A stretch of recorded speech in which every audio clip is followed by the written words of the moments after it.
Aloha Maikako. My name is Kinsong Dorji. I'm a student research assistant at the University of Hawaii at Manoa under the Department of Urban and Regional Planning. I'm a part of the Action 15 team for the development of community resilience hubs around the island of Oahu. One of my tasks is to carry out the suitability analysis using GIS for the site screening of community resilience hub sites. In this short video, I'm going to briefly explain about the methods and techniques we use to carry out the suitability analysis, including the identification of criteria, sub-criteria, and their suitability rating standardization. The analysis will be carried out using the multi-criterion evaluation framework, meaning we will be using multiple layers of criteria to carry out the suitability analysis. The findings from the preliminary suitability analysis will be used to facilitate the community workshops in the phase 2 to screen locations for site selections and accordingly rank the candidate sites. So what is suitability analysis? Simply put, suitability analysis is the process of determining the fitness of a given tract of land for a defined use.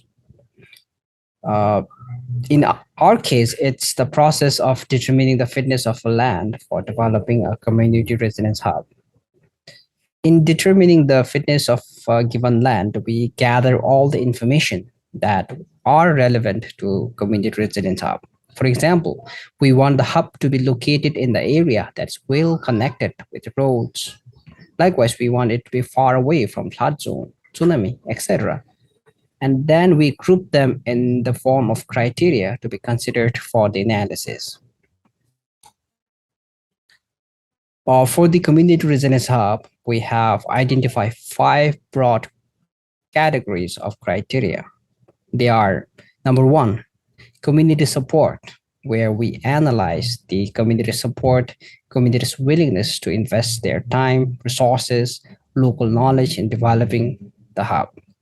Second, we analyze the proximity of the area to critical infrastructure, under which we considered emergency medical facilities, emergency evacuation shelter, disaster response facility, and food production center.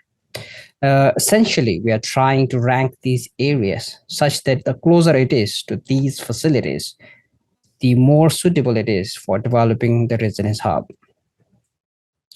The third criteria is hazard vulnerability, under which we considered flood, sea level rise, tsunami, and hurricane. We identified some of the most common hazard risk that Oahu is currently facing. So the less exposed the area is to these hazards, the higher the suitability ranking and vice versa. The fourth criteria is transportation accessibility. We considered intersection density, number of bus stops, compact neighborhood score, and population density. The better the connectivity, the more suitable is the area. Finally, we considered the social vulnerability based on the social vulnerability index developed by CDC. The idea is to prioritize the resilience hub in socially vulnerable areas. Our next step is the data standardization. In order to analyze different criteria and sub-criteria within the same model or framework, it's necessary to standardize different units on a same scale. For example, the distance from medical facilities is measured in miles, while hurricane inundation is measured in feet. Therefore, these different criteria and sub-criteria must be standardized on common scale. We adopt standardization scale system based on some of the existing literature. The identified criteria is standardized on the scale of 5 from 0 to 4, with 0 being the least suitable and 4 being the most suitable. I'll show a few examples of how data standardization is done for the sake of demonstration. Community support is in the percentage. So any area with the support rate between 90 to 100% are assigned highest suitability rating of 4. Likewise, 80 to 90% is assigned 3, 70 to 80 to 2, 60 to 70 to 1. And finally, anything below 60% is assigned least suitability rating of 0. Next is the distance to emergency medical facilities. The unit is in mile, so any area that falls within 1 mile is assigned the highest suitability rating of 4. Areas that fall within 1 to 2 miles are assigned 3, and any areas that fall outside 4 mile radius is assigned least suitability rating of 0. In the similar manner, all other criteria lists are standardized. If you're interested in any particular standardization, you may pause the video and refer corresponding criteria for more detail. Criteria 1 is community support. It is pretty straightforward, but at the same time, the most important criteria as community resilience hub must be community-led initiative. The support level for the hub is based on the island-wide survey and is spatially mapped out by neighborhood boards. The second criteria is proximity to critical infrastructure. It's important for resilience hubs to be conveniently located within the close proximity of the facilities, such as medical facilities, evacuation center, disaster response center, etc. Because the hub is expected to function as the most important support system during the disaster, providing medical support, childcare, food distribution, etc.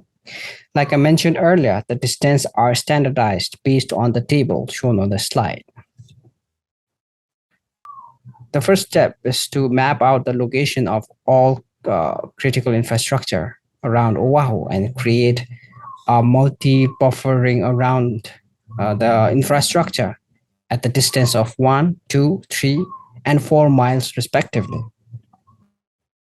The images on the screen shows the multi-ring buffer around each of these critical infrastructure: police and fire, hospital, emergency shelter, and market.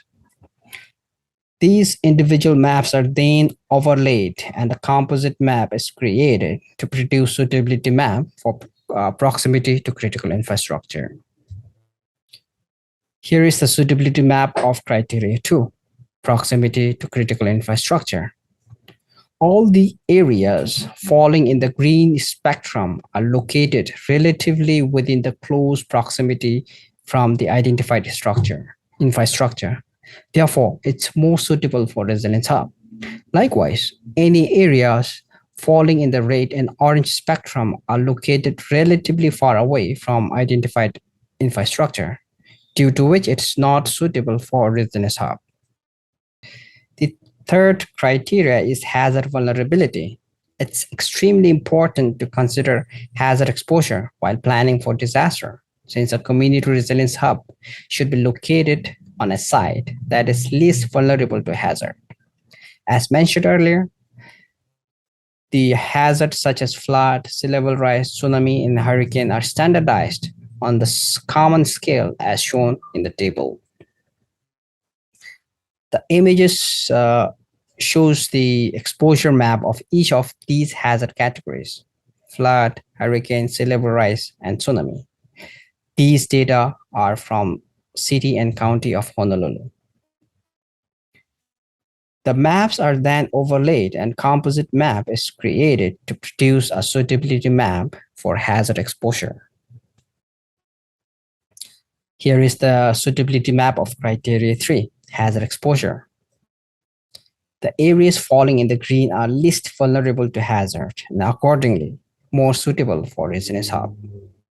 The areas in the red are more vulnerable to hazard and accordingly less suitable for hub.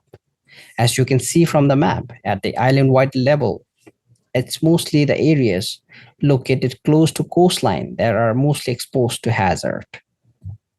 However, if you zoom to the closer scale, you can see the varying degree of hazard vulnerability. This is the hazard vulnerability map of primary urban center, or PUC. In the criteria 4, we have transportation accessibility. In the interest of time, I will not go at the individual map level, but we follow the same procedure to produce the suitability map for transportation accessibility as others. Firstly, we created the individual map for intersection density, bus stop, compact neighborhood score, and population density, and then overlaid to create the composite map for transportation accessibility. Uh, the areas in the green have better transportation accessibility as compared to areas in the red. So green areas have a higher suitability ranking compared to the ones in the red. Finally, in the criteria 5, we have social vulnerability composite map. The community resilience hub will be prioritized in the areas that is identified as most socially vulnerable. So area in the red are most socially vulnerable, because of which it will have a higher suitability ranking. Likewise, areas in the green are less socially vulnerable, because of which they will have lower suitability ranking. And that's all I have for today. And thank you so much for your attention. For further information on Community Resilience Hub and suitability analysis, please visit our website. Thank you and mahalo.